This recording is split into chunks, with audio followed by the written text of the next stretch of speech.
We're grateful for who God is.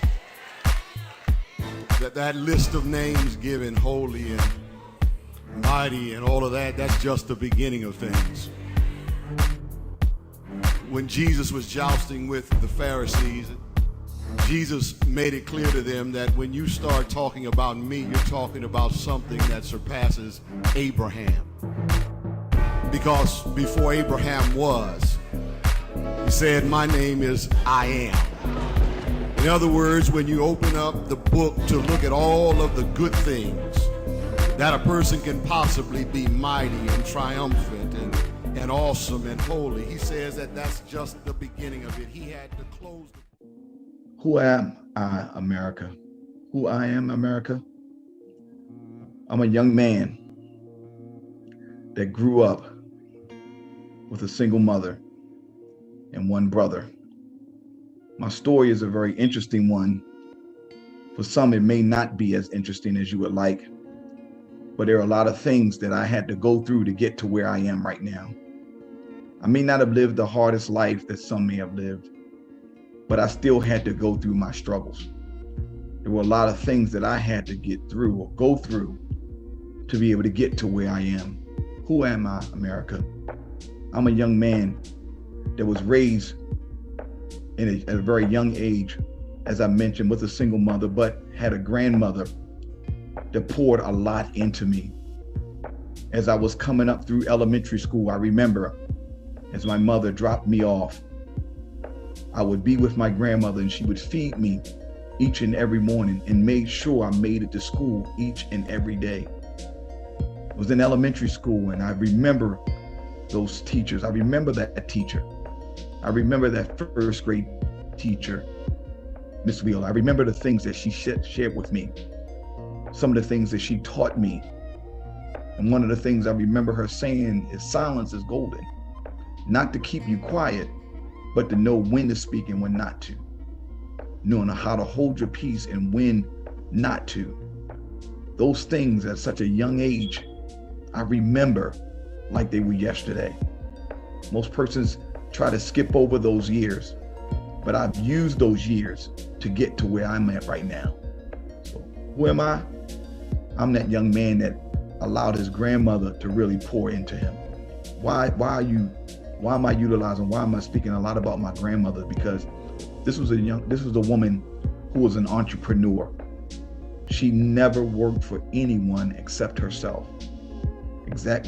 Actually, when she came to Baltimore from Virginia, she actually was the first African-American to own a gas station in downtown Baltimore. My mother said she remembers taking me to the gas station when I was a child, and I would sit there as my grandmother watched. They would fill up cars, they would have a mechanic shop, and I would be just sitting there. She would pour in, she was pouring into me then, because I saw a woman that always loved to work. She put her hand to the plow and never looked back. Who am I? I'm that young man that got poured into from his grandmother. Then, as I started to get older, and although my mother was a single parent household, that woman, my grandmother, still was showing me each and every weekend. I would make my way to her retail store, her bargain store. It's called P&R Bargain Shop. I'll never forget it because that was my first job. That was my first job, working for her. Each and every Saturday morning, getting up, catching a bus, hour down the road, making sure I got there on time, making sure I opened the store, set the merchandise out on the corner, swept the store, swept the front of the store, worked with the customers, learned how to handle money. Who am I? I'm a young man that got poured into by his grandmother at a very early age. And then as those years went from elementary school into middle school, which we called junior high, it was me, my mother, and my brother. We were living in Baltimore City for a while for my entire elementary school years, but my mother had an opportunity to move to what we call Baltimore County, which is Owings Mills, Maryland. Most people in that time in the early 80s had never heard of Owings Mills. But my mother took a leap of faith. Many persons wouldn't think that's a leap of faith, but it's a leap of faith when you go somewhere you've never been before. I remember because my mother and my brother and I, my little brother and I, was sitting on the curb at my aunt's house, waiting for my mother to come pick us up and take us to our new home. We waited, seemed like hours for her to come. And I remember she coming and we getting in the car and she driving up what we call Wrightstown Road, all the way up from Baltimore City, all the way through Baltimore County up to Owings Mills. And we finally arrived, but we had our own room.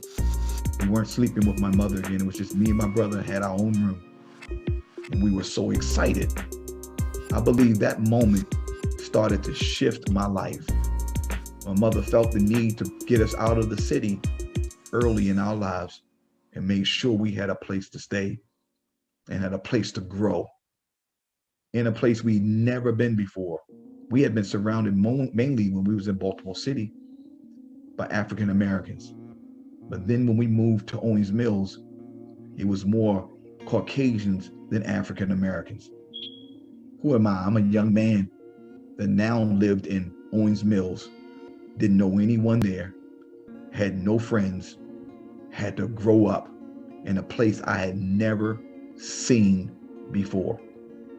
It was me, my brother, and my mother. It was just the three of us. And it was some struggles. It was some times where we had to struggle. It was some times that my mother actually shared with me on a number of occasions that we were about to be set out because we just didn't have the money to pay the rent. But somehow God always came through. And she shared that with us on a number of occasions, but we never knew it because I had a mother that worked really hard.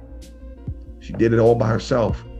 She wasn't receiving any child support from anyone, from my dad. She was doing it alone.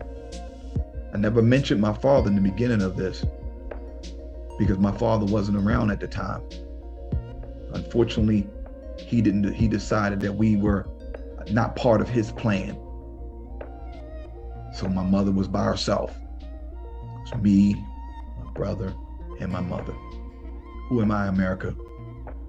I'm a young man that was now being raised by a single parent in Owings Mills, Maryland, not knowing anyone there, but learning and growing at the same time. Entered into junior high school. I've always been a lover of school. I've loved academics. I love learning. I love reading. I love math. Math was my favorite subject. Always got great grades in math.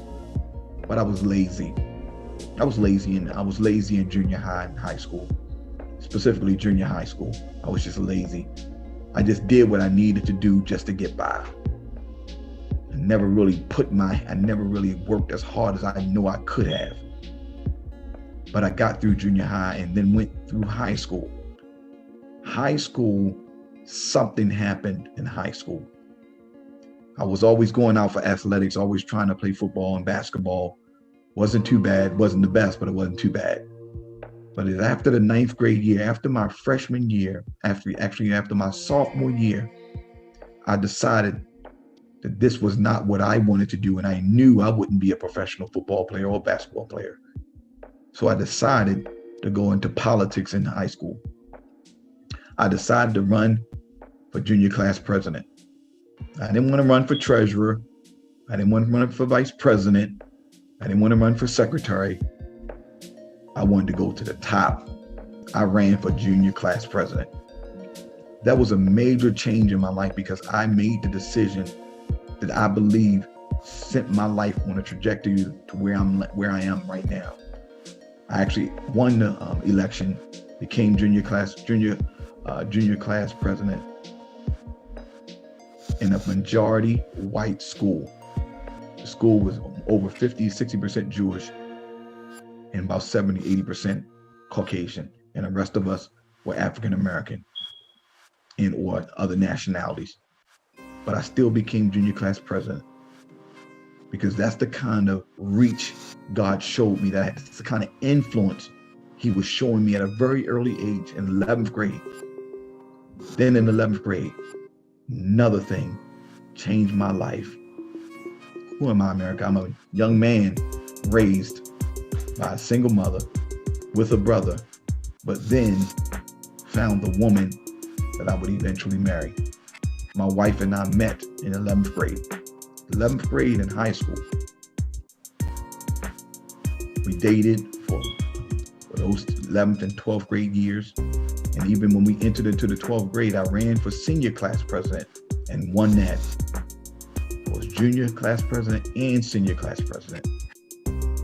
Those, I believe, are the years that set the foundation of my life. Because as I mentioned, the woman that I met, the woman that I was literally the person that I knew, we were meant for each other, would be the woman I would eventually marry. But before that, right after high school, right after graduating high school, I decided to go into the military. I decided to go into the Air Force directly out of high school. As soon as I graduated, went to Lackland Air Force Base in San Antonio for basic training. From there, went to Biloxi, Mississippi for training school. And the moment I left Biloxi, Mississippi from training, I proposed to my wife. Came home. We literally got married in about 30 days after I came home. After that, 23 more days later, after that, we literally took a flight to Spain. My first duty station was Zaragoza, Spain. Let me share this with you. We didn't have a lot of money to get married. We didn't have a big wedding. In fact, I only think we spent $500 on our wedding. We didn't have a lot, but we did decide to spend the rest of our life together. That was the season that I know another layer, another major point, another major opportunity influence in my life. Significant milestone that happened. Married right out of high school, traveling to a foreign country, newly married, never traveled overseas before. We made it. We went there. We landed in Spain, Madrid, Spain, took a bus up to Zaragoza, Spain. Literally for the first time, we had been away from home together in a foreign country. Didn't really know the language. I knew a little bit, but didn't know a lot. But we still went. We took leaps of faith. It seemed like my life has been littered, has been just leap after faith, after faith, after faith. That's all I've been doing, is taking those leaps. We took that leap to Spain. We spent 3 years in Spain. It shaped our marriage and put us on a course for where we are now. There was some bumps in the road there. 2 18-year-olds living in a foreign country, deciding to raise a family. Had our first child in Spain. Our daughter, Diera, was born in Spain. Who am I, America? I'm a young man at the time, newly married, with one daughter, living in a foreign country, raising a family, or at least trying to raise a family. Because I made a lot of mistakes. Because I really didn't have anyone to train me. I didn't know how to be a father, and I certainly didn't know how to be a husband. There's a lot of things that I did do that I shouldn't have done, because the training that I was supposed to have, I didn't have. But we hung in there. We made it through Spain. We made it through those 3 years. And after those 3 years, we came back from overseas. We actually came back into Maryland, was stationed in DC at Bolling Air Force Base. So we lived in Laurel, which gave us a great opportunity. Laurel, Maryland, which is right in between DC and Baltimore, where my family lived. So we had the best of both worlds. We were able to go in both directions, either directions in the same amount of time. But we made sure, this is what we made sure, that we were alone, we were able to grow. We were able to raise our family without a lot of family influence. I took charge. I took that opportunity to again raise my family. 2 more children were born. 2 boys were born, DUANTE and Devin. Here I am. I'm married with 3 children and in the military. But I really didn't believe the military was the best place for me to be.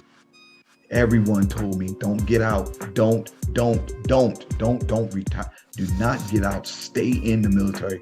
You're going to get benefits. You're going to have retirement plan. You need to stay. But God told me to leave. And I literally decided not to re-enlist. I didn't re-enlist. So who am I now? I'm a father, a husband, and a person without a job because I decided not to re-enlist. It was hard that first year because I really felt like I made a mistake. I thought it'd be easy to find a job, but it wasn't as easy as I thought. I really thought about going back in. Well, something happened in our family. My wife lost her brother. And before that, we went to church. I went to a church I had never been to before, and I heard the word preached by a pastor. And that day, I truly believe that God was speaking through me to be a part of the kingdom expansion. That day, I truly believe I started to really say yes to God. That moment, I believe, shifted everything when I began to really become be a part of the mission of Jesus Christ. That means expanding the kingdom by executing ministry and excellence. That was the turning point in my life. I decided, in my own words, in my own vernacular, to go all in the church. I went to the church daily, volunteered the whole time, no pay, but just volunteering, hoping and praying and believing that God would come through. And the church decided to hire me. I was working for them for a few months, but then budget cuts forced them to lay me off. I was laid off from the place that I dreamed of being a part of. Who am I, America? Now I'm a young man that's unemployed, with a family, with no money coming in. And it was hard. It was really hard. I remember laying on the floor, literally with my son, DUANTE, crying, wondering if I was going to be able to get a job or when I was going to get a job, if I was ever going to get a job. And my mother called me and told me, I got a job for you. That mortgage business literally shifted my life. It gave me the resources that I needed. Then something else happened. I decided to go to another church. Went to this church called Morning Star Baptist Church. My wife and I decided to go there. It was actually her home church. There was a new pastor there, Bishop Dwayne. He preached a word. And he preached with so much passion I had never seen before. And when he preached, it literally, it's like God literally set me right there to hear that for that point in my life, just pouring into me. He was preaching to everybody else, but it felt like he was talking directly to me. And that moment, that's where I felt like I found that father that I had been missing my entire life. I told you it was just me, a mother, and my brother, but I never had that father figure. And he became that to me. I don't know about anybody else, but that's what he came to me. He was pouring and pouring into me, and so much so I became his armor bearer. I was literally helping him to do everything that he needed to do to prepare for services, to prepare for work. Prepare for Sunday morning services, prepare throughout the whole week. I learned the passion of reading the word. I gained the passion of reading the word. And then, let me tell you, I read this book, listen to me, called The Cost of Discipleship from Dietrich Bonhoeffer. Let me tell you, that book changed my entire life. The moment I read that book, that was my calling. I was called to preach the word of God. I was called to minister the word. My initial sermon, December 1999, is when I preached my initial sermon. That month of that year.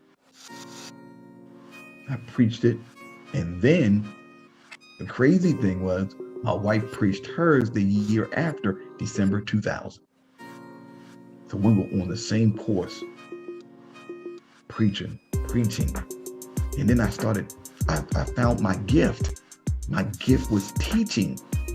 So I began to teach Sunday school. I taught all these different classes Christian education classes. And then God gave me the opportunity to start a ministry called the mentoring ministry that we had at the church. It was an incredible ministry called Rites of Passage, ROP.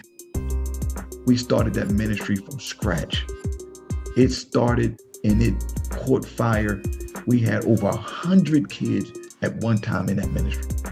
Over 100 young men at one time in that ministry, and they all were being fed. The ministry was gaining national attention. In fact, the late the great Elijah Cummings actually ministered for our culmination 2 years in a row, and he was sharing this ministry with everyone he knew. It was so powerful, had so much influence. We were training other churches on how to do a mentoring ministry. That ministry showed me that I knew how to lead, because I had to lead these men that were much older than me. I had to lead them on how to grow a ministry, but not only grow it, sustain it. It's one thing to grow something, as I've learned. It's one thing to grow something, but it's another thing to sustain it. And I learned how to sustain the ministry. And from there, I was put in charge of the stewardship ministry, and then the Christian education ministry for a brief year. For a brief year, I was put in charge of the Christian education ministry. And that was the point in my life that I knew I was called to pastor, because I had to lead so many persons that were under me, so many classes, so many individuals that were part of the classes, part of our discipleship ministry. I had to lead all of these individuals. So who am I now? I'm an associate minister, the armor bearer to the pastor, a husband, a father, and a full-time student at Howard University. Full-time student to get my master's degree. Doing all of those things in a full-time student. Eventually graduated. My wife and I graduated at the same time from Howard University. Got our master's degree, same time from Howard University. And then we decided to go to a school called Ashland University in Ashland, Ohio, to do our doctorate. Did it together, finished it, graduated at the same time with our D-Min. And we knew at that point, it was time for us to launch our own ministry. I had an opportunity to pastor a ministry that was already in existence. But God said, it's time for you to launch your own. I want you to start a church.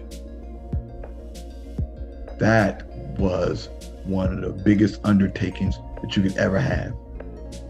Starting a church. That's where we are now. So who am I, America? You are talking to a pastor, a person with a doctorate degree, a master's, bachelor's, and an associate's degree. 4 degrees. Pastor in a church, trying to grow a ministry along with my wife We're both pastoring this great ministry called New Kingdom Faith in Glen Burnie, Maryland. Ministries extended to all parts of the community throughout Glen Burnie, Severn, and Hanover, Maryland, touching many lives. Young man that grew up in the elementary school years in Baltimore with a single mother, literally moving out to Owings Mills in Baltimore County, and that mother growing, teaching, and pouring into us, and allowed me to become the man that I am right now. There's a part of the story that I left out, but I want to make sure I mention it because it has me doing the ministry work that I'm doing right now. And that is, when I was overseas with my wife, my father passed away. My daughter was about to be born, but I didn't come home because my father and I didn't have that relationship. One day when I came home, I was in Laurel, and I actually looked and found my father's death certificate. And my father's death certificate read off the things that he had in his body. And it showed that he was HIV positive and he had heroin in his body. My father was an addict, and I didn't know it. It crushed me. It crushed me because I didn't know he was dealing with that disease. Addiction is a disease. And I prayed and begged for his forgiveness, and I asked for him to forgive me, and I told him that I was sorry. I told him I was sorry for thinking of him that way and not knowing that he had to battle a disease that most people lose the fight to. That has made me who I am. That has made me who I am. One of the major pillars of my life. I have a compassion for the recovering addict. I have a compassion for the addict that most people don't have. Maybe not meant to have, but that's what he told me to do. To love on them as much as I possibly could. To love on them as hard as I could. So who am I, America? I'm a pastor, wife, a husband, a wife of 34 years, father of 3, grandfather of 4, 2 companies, 1 business, another nonprofit, a number of things that God has called me to do. Who am I, America? I'm that father. I'm that man that God has called me to be. And I'm so grateful for who I am. God bless you.